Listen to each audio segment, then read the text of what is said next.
आज की ये कहानी है मुगल सल्तनत की 3 पीढ़ियों के साथ रहने वाली शहजादी गुलबदन बेगम की। ये बाबर की बेटी थी जो बाबर से लेकर अकबर तक के समय में रही हैं। तो इनके बारे में बात करते हैं, जानते हैं। तो गुलबदन बेगम भारत के पहले मुगल बादशाह बाबर की बेटी और उनके बेटे हुमायूं की सौतीली बहन और उनके पोते अकबर की बुआ थी। वो शायद अकेली महिला इतिहासकार थी जिन्होंने 3 मुगल बादशाह बाबर, हुमायूं और अकबर की शख्सियत और उनके दरबार हरम कामयाबियों मुश्किलों की झलक बाहरी दुनिया को दी है। और उनकी याददाश्त गजब थी। अकबर ने अपनी बुआ गुलबदन बानो से अनुरोध किया कि वो उनके पिता और दादा के बारे में कुछ लिखें, जिसका इस्तेमाल अबुल फजल उनकी जीवनी अकबरनामा में करे। और गुलबदन बानो ने हुमायूं नामा लिखा और जिसमें उन्होंने हुमायूं के जीवन के सभी पक्षों का जीवंत वर्णन किया। गुलबदन ने जब ये किताब लिखी थी उस समय उनकी उम्र 64 साल की थी और सन 1529 में जब वो काबुल से आई थी तो वो सिर्फ 6 साल की थी। वो अपने भाई हुमायूं के निर्वासन की गवाह बनी। वो पहली मुगल लड़की थी जो शाही काफिले में सफर कर खतरनाक खैबर दर्रा और सिंधु नदी पार करती हुई दिल्ली में अपने पिता बाबर से जा मिली थी और वो उन्हें बाबा कहकर पुकारती थी। अपनी जान के बदले हुमायूं की जान मांगी। बाबर बहुत दिनों तक जीवित नहीं रह पाए और वो अपने बेटे हुमायूं से बहुत प्यार करते थे। एक बार हुमायूं गंभीर रूप से बीमार पड़ गए। परेशान बाबर ने अपने दरबारियों से सलाह ली। गुलबदन ने लिखा है कि एक अमीर मीर अब्दुल बाका ने उनसे कहा कि जब हकीमों के सारे उपाय नाकाम हो जाते हैं तो मरीज की सबसे कीमती चीज दान देकर खुदा से उसकी सेहत की दुआ की जाती है। बाबर का जवाब था, हुमायूं की सबसे कीमती चीज मैं खुद हूं, मैं उसके लिए अपनी कुर्बानी दूंगा। इसके बाद बाबर ने हुमायूं की पलंग का 3 बार चक्कर लगाया और खुदा से दुआ मांगी, अगर जान का बदला जान हो सकता है तो मेरी जिंदगी हुमायूं को लग जाए। गुलबदन बेगम आगे लिखते हैं कि उस दिन ही हुमायूं ने अपनी आंखें खोल दी। वो अपने बिस्तर से उठ बैठे। जैसे जैसे हुमायूं की सेहत अच्छी होती गई बाबर की सेहत बिगड़ने लगी। अगले 3 महीनों तक वो बिस्तर पर पड़े रहे और अंततः उन्होंने दम तोड़ दिया। भिस्ती को 2 दिन तक बादशाह बनाया। जून 1539 में शेरशाह के साथ चौसा की लड़ाई में हुमायूं की बाई बाह में चोट लग गई और उनके एक सैनिक ने उनके घोड़े की लगाम पकड़ ली और उन्हें गंगा नदी की तरफ ले गया। हुमायूं ने घोड़े को नदी में उतारना चाहा लेकिन उसने उन्हें पानी में गिरा दिया। उस समय एक भिस्ती अपने चमड़े की मस्क के साथ नदी पार कर रहा था। वो तुरंत बादशाह के पास पहुंचा और उसने उन्हें सुरक्षित नदी पार कराई। गुलबदन लिखते हैं कि इस एहसान का बदला चुकाने के लिए बादशाह ने उस भिस्ती को 2 दिन के लिए अपने सिंहासन पर बैठा दिया और उनके भाई कामरान ने हुमायूं को पत्र लिखकर उनके इस फैसले के प्रति अपना विरोध जताया था। उन्होंने लिखा कि इस वक्त जब शेरशाह आपके पीछे पड़ा हुआ है ऐसा करने की क्या जरूरत थी, लेकिन हुमायूं ने उनकी एक ना सुनी और भिस्ती को गद्दी पर बैठा कर ही छोड़ा। और इसी लड़ाई में हुमायूं की पत्नी बेगा बेगम उनसे बिछुड़ गई और शेरशाह ने उन्हें बंदी बना लिया। और के.आर. कानूनगो अपनी किताब शेरशाह एंड हिज टाइम्स में लिखते हैं कि जब शेरशाह ने उन्हें देखा तो वो अपने घोड़े से उतर गए। उन्होंने अपने सैनिकों को आदेश दिया कि वो मुगल महिलाओं के साथ सम्मान से पेश आए। इसी लड़ाई में हुमायूं की 6 साल की बेटी अकीका नदी के पानी में डूबकर मर गई। अकबर के जन्म की भविष्यवाणी। अबुल फजल अकबरनामा में लिखते हैं कि जब शेरशाह ने हुमायूं का पीछा किया तो हुमायूं के छोटे भाई कामरान ने उसे संदेश भेजा कि वो उसे पंजाब का गवर्नर बना दे। शेरशाह ने रणनीति के तहत उस पेशकश को स्वीकार कर लिया, लेकिन गुलबदन का विवरण इससे भिन्न है। वो लिखते हैं कि कामरान नहीं बल्कि खुद हुमायूं ने शेरशाह को पत्र लिखकर अपने लिए लाहौर मांगा था और उन्होंने लिखा था कि मैंने तुम्हारे लिए पूरा हिंदुस्तान छोड़ दिया, लेकिन शेरशाह पर इसका कोई असर नहीं हुआ। और उनका जवाब था, मैंने तुम्हारे लिए काबुल छोड़ा, तुम वहां जा सकते हो। और गुलबदन ने अकबर के जन्म की भविष्यवाणी का चित्रण भी हुमायूं नामा में लिखा। थक हार कर सोए हुमायूं ने एक दिन एक सपना देखा। एक फकीर ने हुमायूं से कहा कि रंज मत करो और उसने जवाब दिया कि मैं अहमद हूं, खुदा तुम्हें कुछ दिनों में एक लड़का देगा, तुम उसका नाम जलालुद्दीन अकबर रखोगे। सिर्फ 2 साल बाद उस फकीर की वो भविष्यवाणी सही साबित हुई। गुलबदन हुमायूं से बिछड़ी। शेरशाह के हमले के बाद कन्नौज में हुमायूं का उससे सामना हुआ। आगरा छोड़ते समय उसने अपने छोटे भाई कामरान को वहां के रोजमर्रा प्रशासन की जिम्मेदारी दी, लेकिन जैसे ही हुमायूं ने गंगा पार की कामरान ने लाहौर भाग जाने का फैसला किया। गुलबदन लिखती हैं कि हम लोग बैठे हुए थे, तभी कामरान का हुक्म आया कि मुझे उनके साथ लाहौर चलना है, और उसने शाही खानदान की, या आप देखते हैं कि कई महिलाओं और नौकरों को अपने काफिले से मैं लाहौर चलने के लिए मजबूर किया। गुलबदन ने रो रो कर ना जाने की जिद ठान ली, लेकिन कामरान नहीं माना। बाद में उन्होंने हुमायूं को उलाहना भरा खत लिखा, मैंने कभी उम्मीद नहीं की थी तुम मुझसे इस तरह अपने से अलग कर दोगे। ये आप देखिए, हुमायूं ने तुरंत इसका जवाब देते हुए लिखा, इस समय हम शेरशाह के खिलाफ एक मुहिम की अगुवाई कर रहे हैं। जैसे ही ये मुहिम पूरी होगी मैं तुमको सबसे पहले अपने पास बुलाऊंगा।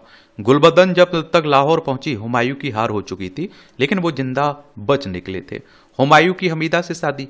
इस दौरान हुमायूं ने हमीदा बेगम से शादी की और 1542 में अकबर का जन्म हुआ। हुमायूं ने हमीदा की शादी का भी बहुत दिलचस्प वर्णन गुलबदन ने किया, और वो लिखते हैं कि उस जमाने में बादशाह या राजकुमार की तरफ से आया शादी का पैगाम ठुकराया नहीं जाता था, लेकिन 14 वर्षीय हमीदा ने हुमायूं के शादी के प्रस्ताव को कई हफ्तों तक स्वीकार नहीं किया, और आखिर में हालांकि वो इस रिश्ते के लिए मान गई। हमीदा ने मुझे खुद मजे ले लेकर बताया था कि किस तरह उन्होंने 40 दिनों तक हुमायूं को हाँ नहीं की थी, और जब ये तीनों कंधार पहुंचे तो हुमायूं के भाई अस्करी ने उन्हें वहां घुसने नहीं दिया। वहां से अपने 42 समर्थकों और अपनी पत्नी हमीदा के साथ हुमायूं आगे बढ़ गए, और अकबर को उन्होंने 2 दाइयों और कुछ विश्वस्त सैनिकों की देखरेख में छोड़ दिया। आखिरकार हुमायूं ने लंबे संघर्ष के बाद ईरान के शाह की मदद से काबुल पहुंचने में सफलता हासिल की। हुमायूं ने अपने भाई को अंधा कर दिया और उनके भाई कामरान को गिरफ्तार कर लिया गया। इस बात पर बहस हो रही थी कि उनके साथ क्या सलूक किया जाए। गुलबदन लिखते हैं कि हुमायूं अपने दरबारियों से अपने छोटे भाई कामरान के बारे में बात कर रहे थे। दरबारियों ने एक स्वर में उनसे कहा कि अगर कोई सम्राट या बादशाह बन जाता है तो वे भाई नहीं रहता है। अगर आप अपने भाई के प्रति दरिया दिली दिखाना ही चाहते हैं तो अपनी गद्दी का त्याग कर दीजिए।